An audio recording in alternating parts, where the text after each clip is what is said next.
I want to tell you that I did grow up in the San Gabriel Valley. I was born of immigrant parents. My father's Mexicano, my mother's Nicaragüense. Los dos se casaron en Los Angeles, but they raised us in the city of La Puente. So that's really where I get my wings, from La Puente.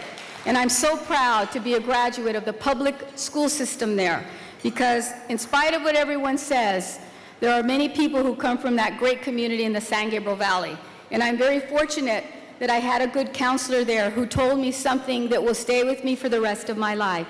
And this was Mr. Robert Sanchez. He said, Hilda, you have a lot of talent, you have a lot of skill.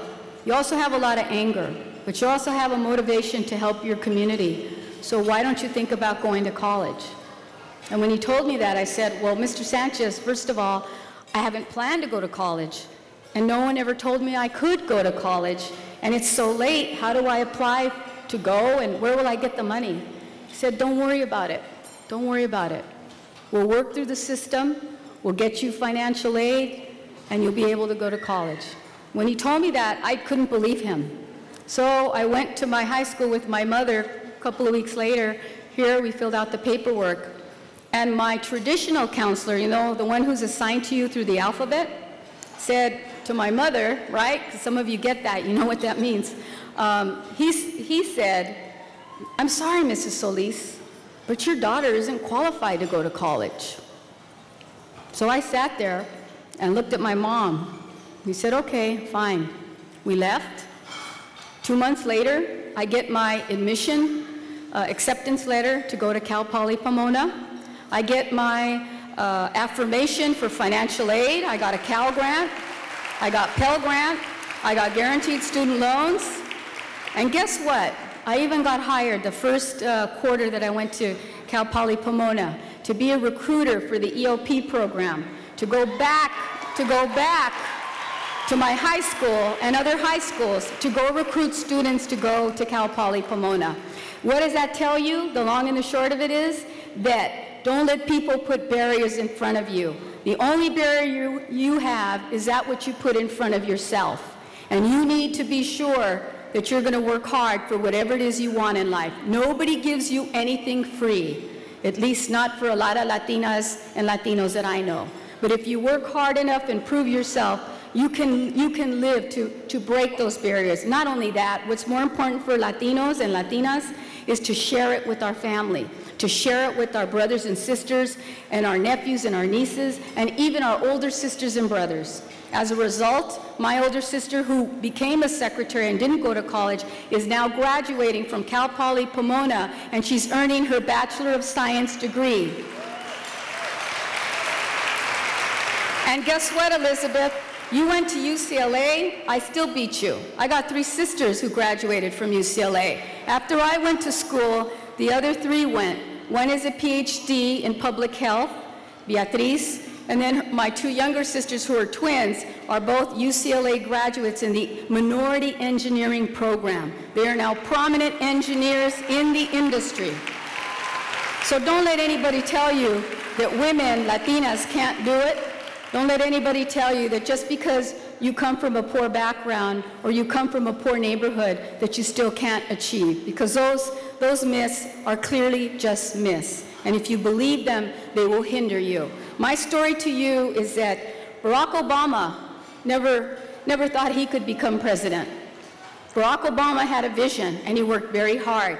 He was a community organizer, a community advocate. He knew right from wrong. He saw a movement that he could be a part of. And he took the challenge to be our candidate for president last year, and what he did was mobilized a lot of people. In fact, the Latino community came out in record numbers to support him, well over 70%. And even in my district where I come from, I can't tell you how many people were just motivated and so moved to have him become the first African-American president in our lifetime. In our lifetime.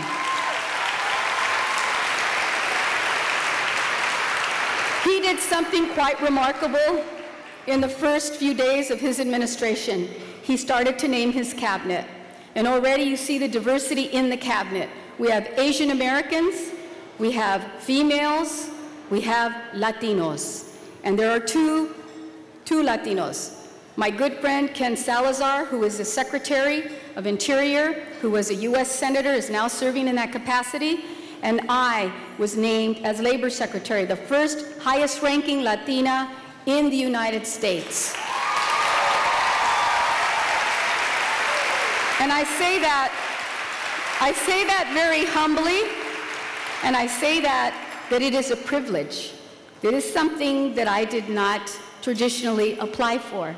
I had a job.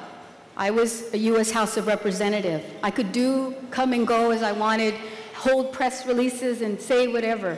But now I took the charge, and now I'm a cabinet member, and I serve in the executive branch. I oversee 17,000 employees, federal employees, oversee 10 regional offices, and I have I have undersecretaries who serve under me.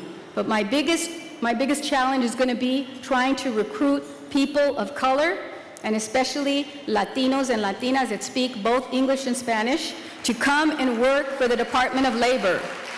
We have 3,000 jobs that I have to fill. And we are changing the course of the Department of Labor. The Department of Labor helps to train people in the workforce.